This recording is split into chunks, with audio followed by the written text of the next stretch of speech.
네, 안녕하세요. 이베스트 투자증권 염승환 차장입니다. 자, 이제 오늘 할 거는 오늘 좀 한번 좀 정리하는 개념인데 이 개념만 좀 잘 이해하시면 이 재무제표를 우리가 왜 봐야 되는지 그거를 좀 여러분들이 명확하게 이해하실 수 있을 거예요. 그래서 오늘 제목이 기업 경영활동과 재무제표인데 한번 좀 직접 보면서 설명 바로 해드릴게요.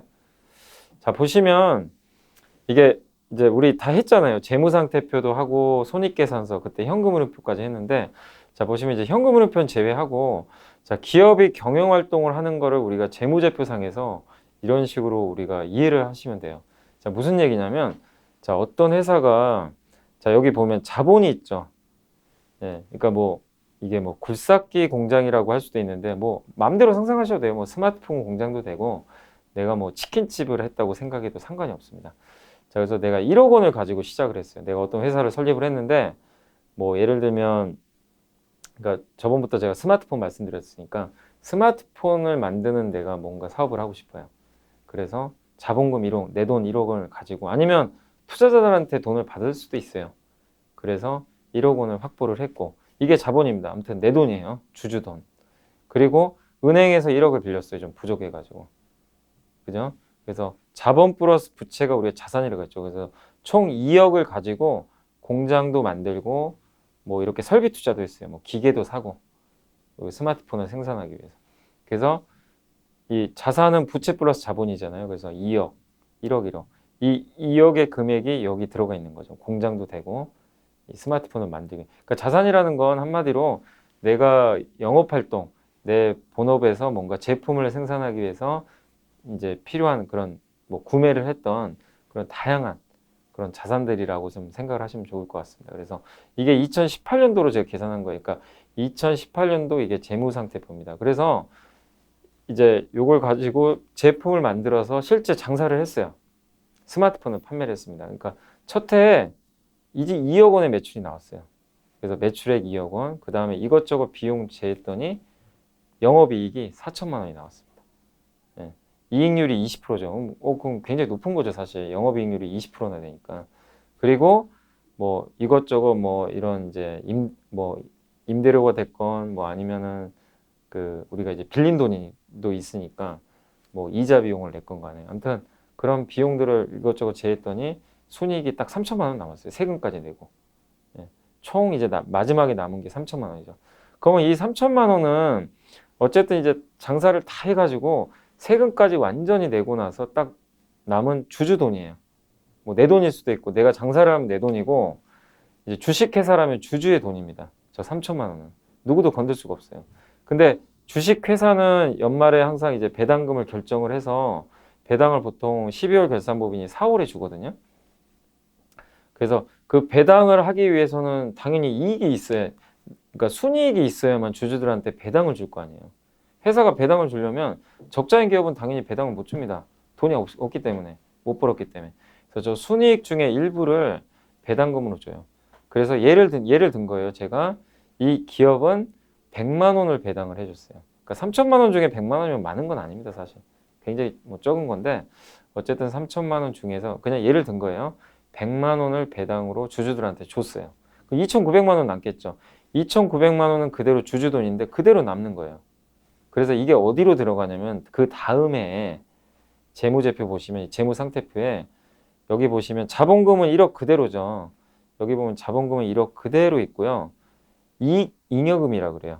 그러니까 이 남은 잉여라는 게 남은 돈이잖아요. 그래서 이 순이익 중에 남은 거.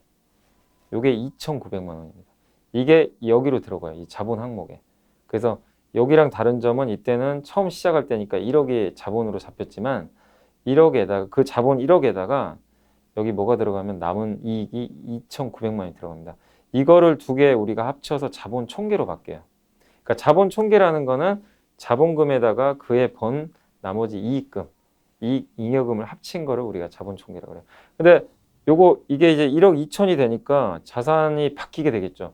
부채는 그대로라고 칠게요. 1억 그대로. 빌린 돈이 1억 그대로 변동이 없다고 치면 1억에다가 여기서 1억 2,900만 원이 되죠. 그러면 합치면 총 자산은 2억 2,900만 원이 돼요. 그러니까 작년에는 내가 총 자산이 2억이었는데 2,900만 원이 늘어난 거예요. 근데 그 다음에도 또 돈을 벌었어요. 뭐 예를 들면 1억을 벌었어요. 그러면 3억 2,900만 원이 되겠죠. 그러니까 장사를 잘하는 기업들은 이게 계속 늘어나는 거예요. 이 자본 총계가 그래서 계속 늘어나야 돼요. 이거 실제로 워런 버핏이 한 얘기인데 어떤 기업이건 간에 이 자본 총계가 무조건 증가하는 기업만 투자하라 그랬어요. 이 자본 총계가 감소한다는 거는 회사가 적자난다는 얘기예요. 이게 꺾인다는 얘기는 돈을 못 번다는 얘기입니다. 그래서 반드시 이 개념만 이해해 주세요. 어려운 거 아니잖아요. 그러니까 처음 내가 설립한 돈 자본금 1억에다가 돈을 벌어서 남은 돈 배당까지 주고 이익 잉여금 이 두 개를 합친 게 자본 총계입니다. 매년 이게 계속 늘어나야 되겠죠. 선순환 구조. 자, 그래서 이 개념 이해되시죠? 이게 어려운 개념 아니기 때문에 이런 식으로 돈이 계속 쌓이는 거예요. 삼성전자만 해도 이게 자본 총계가 엄청나네요. 매년 막대한 돈을 버니까. 네. 자, 그리고 두 번째는 이제 반대인 기업입니다. 부실 기업. 이게 아까는 정상 기업이고, 자, 부실 기업은 뭐냐면 똑같아요. 2억 가지고, 1억 가지고 빌리고 내 돈 가지고 시작했는데, 자, 매출 2억을 냈는데 장사가 안 돼가지고 2천만 원 까먹었어요. 네. 영업 적자가 마이너스 2천만 원 나왔습니다. 근데 뭐 어쨌든 또 내가 적자라고 해서 은행에서 빌린 이자를 안 낼 수는 없잖아요. 은행에 빌린 돈에 대한 이자는 내야 될 거 아닙니까? 적자라고 은행에서 아 너네 적자니까 올해 내지 마 이런 거 없잖아요. 무조건 내야죠. 그러니까 이자를 또 내야 되니까 여기서 순이익이 마이너스 3천까지 늘어났어요. 그래서 1년 동안 이제 총 남은 금액에 뭐 세금은 안 내도 되겠죠. 적자는 뭐 세금 안 내도 되니까. 근데 어쨌든 순이익이 마이너스 3천. 그러니까 이게 무슨 얘기냐면 순이익이 마이너스 3천만 원이라는 건 주주 내 돈 3천이 없어져 버린 거예요. 아니면 주주 돈 3천만 원이 날아가 버린 겁니다. 주주 입장에서는 좀 열 받겠죠. 당연히 배당도 못 줍니다. 배당 줄 돈이 없어요. 예, 적자 났기 때문에. 그래서 이거를 뭐냐 그러면 아까는 이익해서 남은 돈이라고 그랬죠. 이익 잉여금인데 이거는 결손금이라 그래요. 예, 이 용어로 그냥 용어만 그냥 뭐 알아두시면 돼요.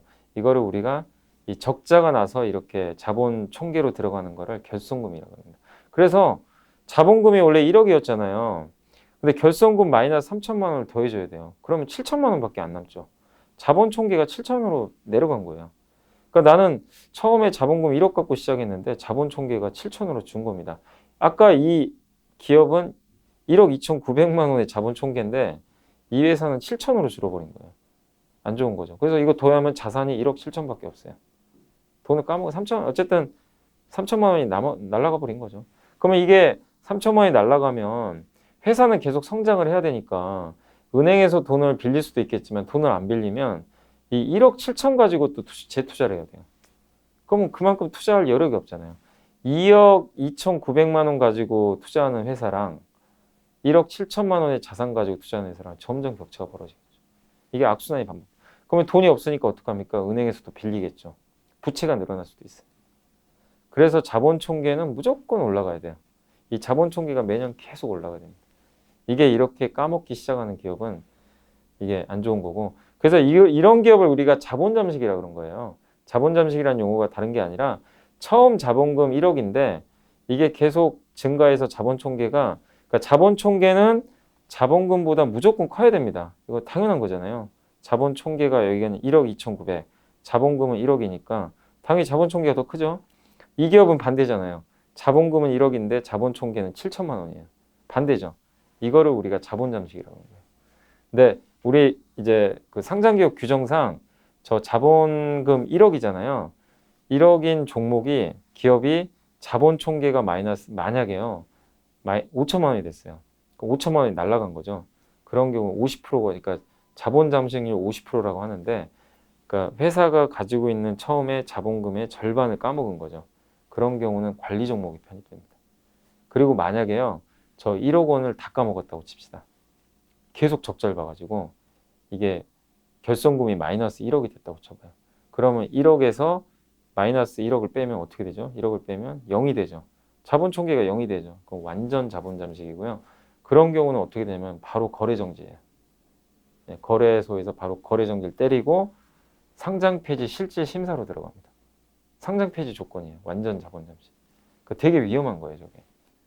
네, 그래서 이 개념을 꼭 알고 계셔야 됩니다.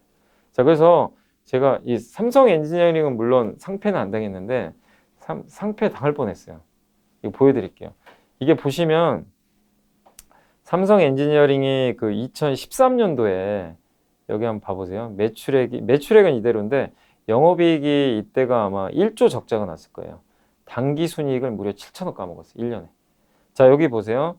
자본 총계가 이때 9천억이죠. 자본금, 그러니까 여기 자본금 보이시죠? 처음 시작한 돈이 2천억 가지고 시작한 거예요.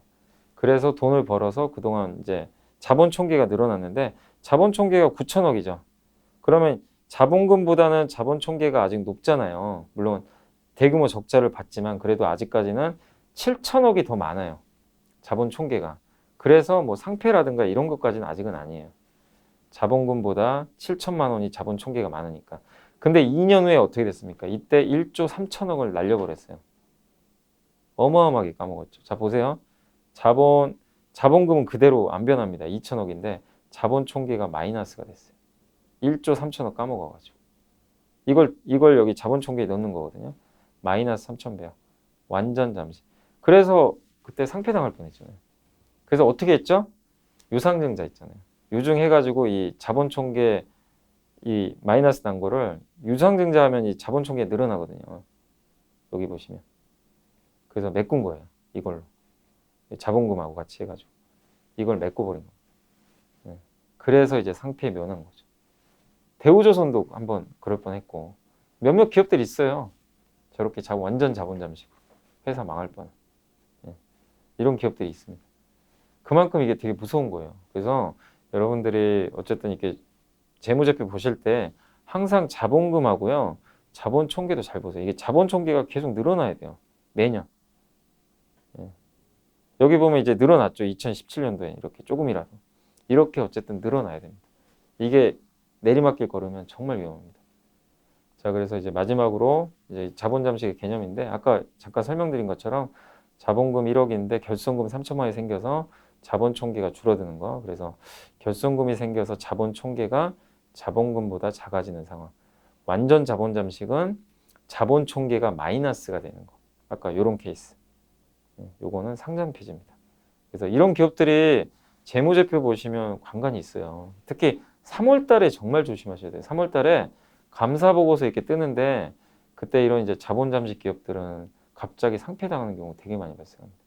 그래서 특히 3월 달에 이런 것들 특히 개별 기업들 잘 체크하셔가지고 대응하시면 좀 좋을 것 같습니다. 자, 그래서 오늘 이제 기업 경영 활동과 재무제표의 관계에 대해서 한번 좀 설명해 드렸고 꼭 자본 잠식의 내용은 이해하셨으면 좀 좋을 것 같습니다. 자, 오늘 저는 여기서 물러가겠습니다. 감사합니다.